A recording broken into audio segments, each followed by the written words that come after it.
அன்பான நெஞ்சங்களுக்கு வணக்கம். இன்னைக்கு ஒரு பயனுள்ள தகவலை உங்க கூட ஷேர் பண்ணிக்க போறேன். அதாவது ரீசெண்டா நான் சிங்கப்பூர்ல இருந்து திருச்சி ஏர்போர்ட்டுக்கு போனேன். ஏர்போர்ட்ல கடுமையா செக் பண்றாங்க. அதாவது நீங்க வெளிநாட்டுல இருந்து திருச்சி ஏர்போர்ட்டுக்கு ஏதாவது தங்க நகை உங்க குடும்பத்துக்காக வாங்கிட்டு வர்றீங்களா அப்படின்னா அவசியம் இந்த வீடியோவை பாருங்க. உங்களுக்கு ரொம்ப யூஸ்ஃபுல்லா இருக்கும். நான் திருச்சி ஏர்போர்ட் போகும்போது என்னென்ன பிரச்சனையெல்லாம் எதிர்கொண்டேன், அதாவது தங்க நகை வாங்கிட்டு போகும்போது என்னென்ன பிரச்சனையெல்லாம் எதிர்கொண்டேன், நான் சொல்ல போற முக்கியமான விஷயங்களை ஃபாலோ பண்ணாவே நீங்களும் டூட்டி கட்டாம ஈஸியா வெளியாகிறது எப்படி அப்படிங்கிறத பத்தி இந்த வீடியோல தெளிவா ஸ்டெப் பை ஸ்டெப்பா சொல்லியிருக்கேன். வீடியோவை ஸ்கிப் பண்ணாம கடைசி வரைக்கும் பாருங்க. இது வரைக்கும் நம்ம சேனலை சப்ஸ்கிரைப் பண்ணலாம், மறக்காம சப்ஸ்கிரைப் பண்ணிட்டு பெல் ஐக்கனை கிளிக் பண்ணிட்டு நோட்டிபிகேஷன் ஆன் கொடுத்து வச்சுக்கோங்க. வாங்க வீடியோக்குள்ள போலாம். ஃப்ரெண்ட்ஸ், நான் ஊருக்கு போறதுக்கு முன்னாடி ஒரு சில பேர்கிட்ட விசாரிச்சேன் எத்தனை கிராம் வரைக்கும் நம்ம கொண்டுட்டு போகலாம் அப்படின்னு. யாருமே முறையான பதில சொல்லல. அதாவது 5 பவுன் கூட கொண்டு போகலாம், 10 பவுன் கூட கொண்டுட்டு போகலாம், ஒன்றும் பிரச்சனை இல்லை, செக் பண்ண மாட்டாங்க அப்படின்னு சொன்னாங்க. நான் நம்பல. உடனே நான் இந்தியன் கஸ்டம் வெப்சைட்டுக்குள்ள போயிட்டு செக் பண்ணேன். அதுலயும் முறையான தகவல் இல்லை. அதாவது ஒரு வருஷத்துக்கு குறையாம ஒரு ஆண் வெளிநாட்டுல வேலை பார்த்தாங்கன்னா 20 கிராம் வரைக்கும் கொண்டுட்டு போகலாம் அப்படின்னு சொன்னாங்க. தங்க ஆபரணமாக 20 கிராம் வரைக்கும் கொண்டுட்டு போகலாம் அப்படின்னு சொல்லிட்டு அதுலயும் 50,000 மதிப்புள்ள தங்க நகை மட்டும்தான் கொண்டுட்டு போகலாம் அப்படின்னு சொன்னாங்க. இப்போ உள்ள காலகட்டத்துக்கு ஒரு பவுனே 64,000க்கு மேல போயிருச்சு. இதே ஒரு பெண்ணு ஒரு வருஷத்துக்கு குறையாம வெளிநாட்டுல வேலை பார்த்தாங்கன்னா 40 கிராம் தங்க ஆபரணம் கொண்டுட்டு வரலாம் அப்படின்னு சொல்றாங்க. அதுவும் 1,00,000 மதிப்புள்ள தங்க ஆபரணம் மட்டும் சொல்றாங்க.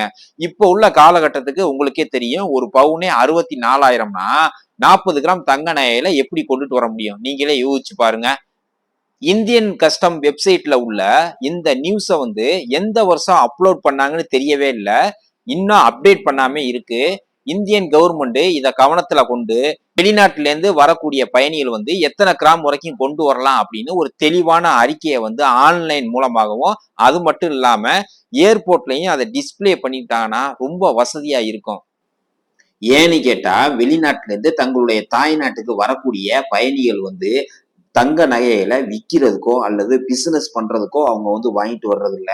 அவங்களுடைய தங்கச்சி அல்லது அக்காவுக்கு கல்யாணமா கூட இருக்கலாம். ஒருவேளை தங்களுடைய பிள்ளைகளோட வருங்கால கல்யாணத்துக்கோ அல்லது ஒரு சேமிப்பா இருக்கட்டும்னு தான் அவங்க கையில இருக்க காசை சேர்த்து பிடிச்சி தங்க நகைகளை வாங்கிட்டு வர்றாங்க. இவங்களுக்கு எத்தனை கிராம் வரைக்கும் வாங்கிட்டு வரலாம் அப்படிங்கிறது தெரியாமலே ஒரு புரியாத புதிராவே இருக்கு. ஒருவேளை தெரிஞ்சுன்னா கரெக்டான லிமிட்டோட வாங்கிட்டு டூட்டி கட்டாம அவங்களுடைய காசை சேமிக்கிறதுக்கு வாய்ப்பா இருக்கும். ஏன்னு கேட்டா டூட்டி சாதாரணமா 200 வெள்ளி கொடு 300 வெள்ளி கொடுன்னு டாலர் கணக்குல கேட்கறதுனால ரொம்ப வேதனையாவும் மன உளைச்சலாவும் இருக்கு. ஏன்னு கேட்டா யாரும் ஆபீஸ்ல உட்கார்ந்து சம்பாதிக்கல. நீங்க எப்படி இந்தியாவுல வேலை பார்க்குறீங்களோ அதே வேலையை தான் இங்க போய் கஷ்டப்பட்டு பாக்குறாங்க. இரவு பகல் பார்க்காம வெயில் மழையில கஷ்டப்பட்டு சரியா சாப்பிடாம தூங்காம ஆன சாப்பாடு இல்லாம அப்படி எல்லாம் கஷ்டப்பட்டு வரும்போது அவங்களுக்கு டாலர்ல 200 கொடு 300 கொடு அப்படிங்கும் போது அவங்க எங்க இருந்து கொடுக்க முடியும்?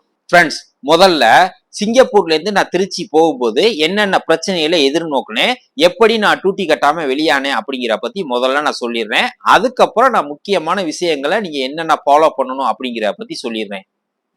ஃப்ரெண்ட்ஸ், நான் சிங்கப்பூர்ல இருந்து திருச்சிக்கு ஏர் இந்தியா எக்ஸ்பிரஸ்ல தான் போனேன். காலையில 11:30 மணிக்கு சிங்கப்பூர்ல இருந்து கிளம்பி மதியானம் 1:30 மணிக்கு திருச்சி ஏர்போர்ட் ரீச் ஆயிரும். நான் போன அன்னைக்கு 1:15க்குலாம் ஏர் இந்தியா எக்ஸ்பிரஸ் திருச்சி ஏர்போர்ட்டுக்கு போயிருச்சு. 1/4 மணி நேரம் முன்னாடியே போயிருச்சு. நாங்க போன நேரம் மற்ற நாடுகள்ல இருந்து எந்த பிளைட்டும் வராத காரணத்தினாலயோ என்னமோ தெரியல, செக்கிங் கடுமையா இருந்துச்சு. நாங்க ஹேண்ட் லக்கேஜ் எல்லாம் செக் பண்ணிட்டு வெளியாகும் போதே கழுத்துல போட்டிருந்த செயின், நாங்க வாங்கி வச்சிருந்த கொஞ்சம் நகையெல்லாம் ஹேண்ட் லக்கேஜ் செக் பண்ற இடத்துல வாங்கிக்கிட்டாங்க. வாங்கிக்கிட்டு நீங்க போய் கஸ்டம் ஆபீசரை பாருங்க அப்படின்னு சொல்லிட்டாங்க. கஸ்டம் ஆபீசரை பார்க்க பெரிய கியூவே இருந்துச்சு. அந்த கஸ்டம் ஆபீசர் 2 பேர் இருந்தாங்க. ஒரு தமிழ் லேடியும் ஒரு நார்த் இந்தியன் ஆபீசரும் இருந்தாங்க. எனக்கு முன்னாடி என் கூட வந்தவங்க ஒரு 4-5 பேர் கியூல நின்னாங்க. அதுல ஒருத்தவங்க அவங்க அம்மாவுக்காக ஒரு 4 பவுன்ல தங்க வளையல் வாங்கிட்டு வந்தாங்க. அவங்க பில்லு எடுத்துட்டு வர மறந்துட்டு வந்ததுனால அவங்கள ஒரு 200 வெள்ளி கொடு 300 வெள்ளி கொடு அப்படின்னு கேட்டாங்க. அவங்க கையில காசு இல்ல, நான் எல்லாத்தையும் சேர்த்து பிடிச்சிதான் அந்த வளையல் வாங்கிட்டு வந்தேன் அப்படின்னு சொன்னோன்னே அந்த பையனை ஓரமா நிக்க வச்சுட்டாங்க. அதுக்கப்புறம் இன்னொரு பையன் அவர் ஏற்கனவே இந்தியாவில இருந்து போகும்போது ஒரு தங்க செயின் ஒண்ணு கழுத்துல போட்டிருந்திருக்காங்க. அந்த செயின் சிங்கப்பூர்ல இருந்து வரும்போதும் போட்டுக்கிட்டு வரும்போது கையோட கொஞ்சம் நகைன்னு வாங்கிட்டு வந்தாங்க. அவரை கழுத்துல போட்டிருக்க செயினுக்கு பில்லு எங்க அப்படின்னு கேட்கும்போது நான் இந்தியாவில இருந்து போகும்போதே போட்டுக்கிட்டு போனேன் அப்படின்னு சொன்னாப்புல. அதுக்கு அவங்க வந்து கேட்டாங்க, இந்தியாவுல நீங்க செயின் போட்டிருக்க மாதிரி போட்டோ வச்சிருக்கீங்களா, அந்த போட்டோவை காமிங்க நான் விட்டுடுறேன் அப்படின்னு சொன்னாங்க. அந்த பையன் போட்டோ இல்லைன்னு சொன்னாங்க. அதுக்கப்புறம் அவங்க ஏஜென்ட் கிட்ட இருந்து நீங்க வாங்கிட்டு வந்திருக்கீங்க அப்படின்னு பல மாதிரியான கேள்வியை கேட்டாங்க. அதுக்கப்புறம் அவர் கொண்டு வந்த கொஞ்சம் நகைக்கு வந்து டூட்டி கட்டுங்க அப்படின்னு சொல்லும்போது, மேடம் எத்தனை கிராம் தங்க நகை வந்து வெளிநாட்டுல இருந்து நம்ம திருச்சிக்கு கொண்டு வரலாம் அப்படின்னு கேட்கும்போது, ஒரு வருஷம் நீங்க வெளிநாட்டுல இருந்து நீங்க திரும்பி வரும்போது 8 கிராம் தான் கொண்டு வரலாம் அப்படின்னு ஒரு மலுப்பலான பதில சொன்னாங்க. அதையுமே சரியா அவங்க வந்து சொல்லல. அதுக்கப்புறம் அந்த 8 கிராம விட இவர் கொண்டு வந்த தங்க நகை வந்து அதிகமா இருந்ததுனால நீங்க டூட்டி கட்டுங்க அப்படின்னு சொல்லவும், இந்த நகையை நீங்க வச்சிருங்க நான் திரும்பி போகும்போது வாங்கிட்டு போயிடுறேன் அப்படின்னு அந்த பையன் சொல்லிட்டாரு. அதுக்கு கஸ்டம் ஆபீசர் என்ன சொன்னாங்கன்னா, அந்த மாதிரி எல்லாம் பண்ண முடியாது. 6 மாசம் வரைக்கும் நாங்க வந்து வெயிட் பண்ணுவோம். நீங்க அதுக்குள்ள ஊர்ல போயிட்டு காசை ரெடி பண்ணிட்டு திருப்பி வாங்கிட்டு போங்க அப்படின்னு சொல்லவும், அந்த பையன் ரொம்ப மன உளைச்சலுக்கு ஆளாயிட்டாப்புல. அதுக்கப்புறம் என்னுடைய பேரை சொல்லி கூப்பிட்டாங்க. நான் போனேன். நீ எத்தனை வருஷம் சிங்கப்பூர்ல இருந்துட்டு வர்ற அப்படின்னு கேட்டாங்க. 2.5 வருஷம் ஆயிடுச்சு அப்படின்னு சொன்னேன். எத்தனை பவுன் நகை வச்சிருக்க அப்படின்னு கேட்டாங்க. 4 பவுன் சொன்னேன். என்னுடைய குழந்தைகளுக்காக நான் வாங்கிட்டு வர்றேன் அப்படின்ட்டு என்னுடைய குழந்தைகளோட போட்டோவை காமிச்சேன். அதுக்கப்புறம் அவங்க பில்ல கொடு அப்படின்னு கேட்டாங்க. பில்லுல எங்க உன் பேர் இல்லை அப்படின்னு கேட்டாங்க. அதுக்கப்புறம் நீ எதுல டிரான்சாக்சன் பண்ண அப்படின்னு கேட்கும்போது, நான் என்னுடைய ஏடிஎம் கார்டை வச்சு டிரான்சாக்சன் பண்ணேன் அப்படின்னு சொன்னேன். அதுக்கு ஏடிஎம் கார்டை கேட்டாங்க.